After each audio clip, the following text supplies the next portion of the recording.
Hi என் அன்பான உறவுகளே. இன்னைக்கு நான் இப்போ கொஞ்ச நேரத்துக்கு முன்னாடி அம்மா வீட்டுக்கு போயிருந்தேன். நான் காலையிலேருந்து ரொம்ப பிஸியாக இருக்கேன். ஸோ அம்மா வீட்டுக்கு போயிருந்தேன். நான் செல்லுலாம் இன்னும் திறந்து பார்க்கவே கிடையாது. அம்மா வீட்டுக்கு போயிருந்தேன். அம்மா போன உடனே உள்ளே போனோடனே எங்கள் அம்மா ஒரு வார்த்தை சொன்னிச்சு. டக்குன்னு சாமி கும்பிட்டுட்டு இருந்தாங்க. கும்பிட்டுட்டு ஏம்மா ஏத்தா நீ நீ இந்த நியூஸ்லாம் பார்த்தியா? நம்ம ஐயாவை பற்றி ஏதோ தப்பு தப்பாக எவனோ பேசியிருக்கானாம்ல, அதெல்லாம் கேட்டியா அப்படின்னு சொல்லி கேட்டுக்கிட்டே இருந்துச்சு. இல்லையம்மா, நான் இன்னும் செல்லாம் பார்க்கவே இல்லையே, நான் நியூஸ்லாம் பார்க்கலையே. நேற்று தான் ஏதோ இந்த முக்தாங்கிற ஒரு ஒரு தேர்ட் ரேட் ஏதோ பேசுகிறோன்னு சொல்லி வந்திருந்துச்சு. அதனை கூட நான் இப்போ கேட்டுட்டு கமெண்ட் பண்ணிட்டு வந்துட்டேன். மற்றபடி இல்லை. இன்றைக்கி ரொம்ப பேசியிருந்தானா, அதை நியூஸில் சொல்லிக்கிட்டே இருக்காங்க, எல்லாத்துலேயும் போட்டுக்கிட்டு இருக்காங்க.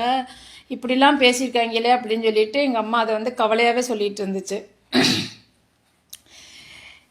நான் ஒரே ஒரு இதுதான் என்னுடைய இது என்னென்ன அப்படின்னா, எனக்கு இவன் பேசுனதை பார்த்துட்டு எனக்கு சிரிப்பு தான் வந்துச்சு.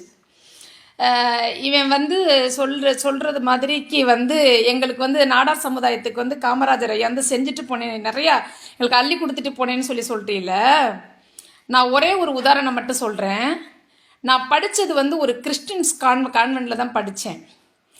அப்போ படிக்கையில் ஸ்காலர்ஷிப்னு ஒன்று கவர்மெண்ட்லேருந்து கொடுப்பாங்க. எல்லாருக்கும் சைக்கிள் ஸ்காலர்ஷிப் பணம் 1000 2000 எல்லா கம்யூனிட்டி உள்ளேயும் வாங்குவாங்க. இந்த நாடார பிறந்தோம் பற்றியலா, இந்த ஒரே காரணத்துக்காக நாங்கள் அப்படியே உட்கார்ந்துருப்போம். எங்களுக்கு எந்த சலுகையுமே கிடையாது. அப்போ இந்த பிள்ளை அது தேவராக இருக்கட்டும், கிறிஸ்டினாக இருக்கட்டும், கோணாராக இருக்கட்டும், எல்லா கம்யூனிட்டியில் உள்ளவங்களும் வாங்கிட்டு போவாங்க. எங்களுக்கு எந்த சலுகையுமே கவர்மெண்ட் கொடுத்தது கிடையாது, நாங்கள் வாங்கினது கிடையாது.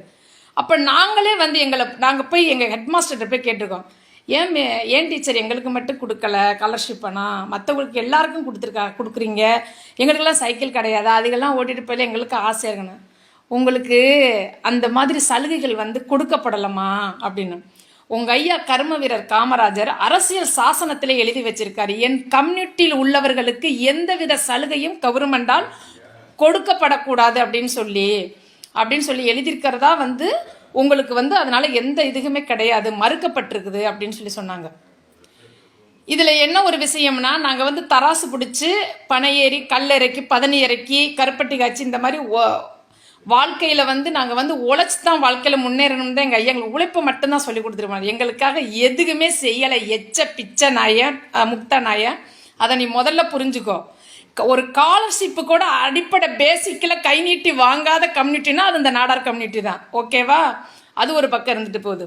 நீ முஸ்லீம்னு சொல்கிறீல, ஜவஹர்லால் நேரு காலத்தில் பாகிஸ்தானில் உள்ள முஸ்லீம்ஸ் இந்தியாவில் குடியேறக்கூடாதுன்னு சொல்லி அன்னைக்கு பாராளுமன்றத்தில் ஒரு விவாதம் நடந்திருக்கு. அன்னைக்கு ஜவஹர்லால் நேரு அதுக்கு காகித மில்லத்து கடும் எதிர்ப்பு தெரிவிச்சிருக்காரு. அந்த காகித மில்லத்து யார் தெரியுமா? ஒரு முஸ்லீம். அப்போ அதுக்கு ஜவஹர்லால் நேரு கேட்டாராம் காகித மில்லத்தை பார்த்து, மிஸ்டர் காகித மில்லத், நீங்கள் ஒரு இஸ்லாமியர் தானே, எப்படி நீங்கள் உங்கள் மதத்துக்கு எதிராக பேசுறீங்க அப்படின்னு சொல்லி கேட்டதுக்கு அவர் சொன்னாராம், நான் முதலில் ஒரு இந்தியன், என் நாட்டிற்குள் யார் குடியமர்த்தப்பட வேண்டும், யார் என்ன பாதுகாப்பு வேண்டும்ங்கிறது எனக்கும் என் மக்களுக்கும் உண்மையாகவும் உறவாகவும் இருந்தால் மட்டும்தான் அதை ஏற்றுக்கிற முடியும் அப்படின்னு சொல்லி சொன்னாராம். இதிலிருந்து என்ன தெரியுதுன்னா, உண்மையான முஸ்லீம்னா காகித மில்லத்தை தான் சொல்லணும்.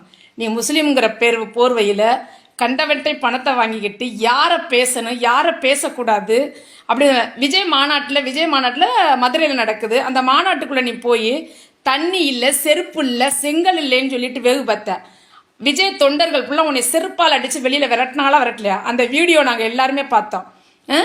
5க்கும் 10க்கும் அல்லாடி பிச்சை எடுக்கிற பிச்சைக்கார நாய் நீனு. எங்கள் நாடார் கம்யூனிட்டியை பற்றி, எங்கள் நாடார் தலைவரை பற்றி, எங்களுடைய ஐயாவை பற்றி நீ இவ்வளோ கேவலமாக பேசியா? நீ சரியான ஆம்பளையாக இருந்தால் நேருக்கு நேரம் எங்கள் ஆளுகளை கூப்பிட்டு வச்சு பேட்டி எடு. அப்பா முன்னாடி கேள்விகளை நீ என்னமோ பார்த்த மாதிரி. நீ ஒரே ஒரு விஷயம் தெரியுமா உனக்கு? வால்பாறையில் இருந்து ஒகேனக்கல் போகிற வரைக்கும் ஒவ்வொரு இடத்துலையும் அணைக்கட்டு இருக்கும். ஒவ்வொரு இடத்துலையும் அதில் ஃபுல்லாக பார்த்தீங்கன்னா பெருந்தலைவர் காமராஜரால் கட்டப்பட்டது, பெருந்தலைவர் காமராஜரால் கட்டப்பட்டதுன்னு சொல்லி போட்டிருப்பாங்க. அப்போ அதுக்கப்புறம் அரசியல்வாதி யாருமே அணைக்கட்டு கட்டலையான்னு சொல்லி நான் எங்கள் வீட்டுக்காரை பார்த்து கேட்டேன். தெரியலையே அப்படின்னு சொல்லி சொன்னார். புரிஞ்சா முக்தா நாய? சரி, அது ஒரு பக்கம் இருந்துட்டு போகுது. எங்க ஐயா கட்டின அணைக்கட்டுல இருந்து நின்றுகிட்டு இன்னைக்கு உள்ள அரசியல்வாதி கதர் வேஷ்டியும் கதர் சட்டையும் போட்டு பூவள்ளி தூவி தண்ணியை திறந்து விடுறாங்க. யாரும் ஒரு செங்கலை கூட இது வரைக்கும் நட்டது கிடையாது. சொல்றது புரியுதா?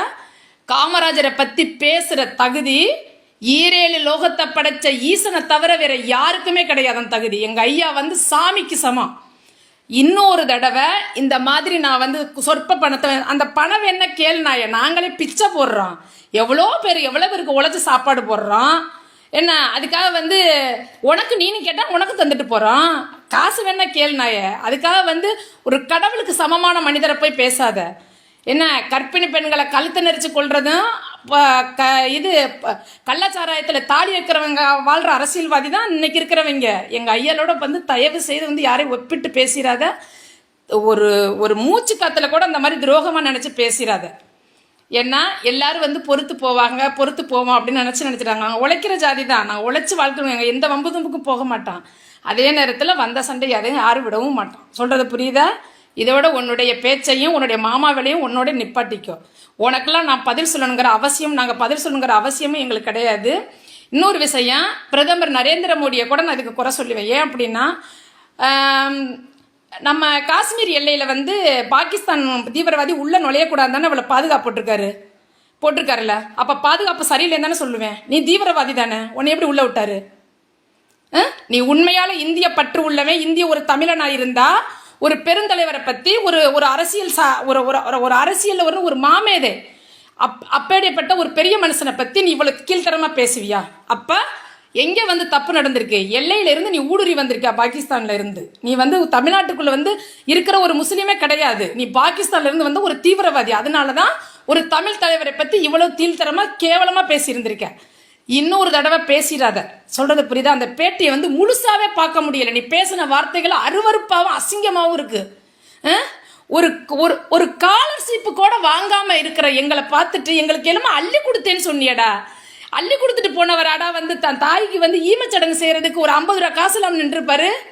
சி, இந்த மாதிரி நாயை வந்து சட்டம் வந்து உண்மையிலே தண்டிக்கணும். இவனை கைது பண்ணுங்க தயவு செய்து. இந்த மாதிரி பேசுனதுக்கு என்ன ரீசன்கிறத முதல்ல தயவு செய்து சட்டத்துக்கு முன்னாடி நிப்பாட்டி கேள்வி கேளுங்க. வைக்கிறேன்.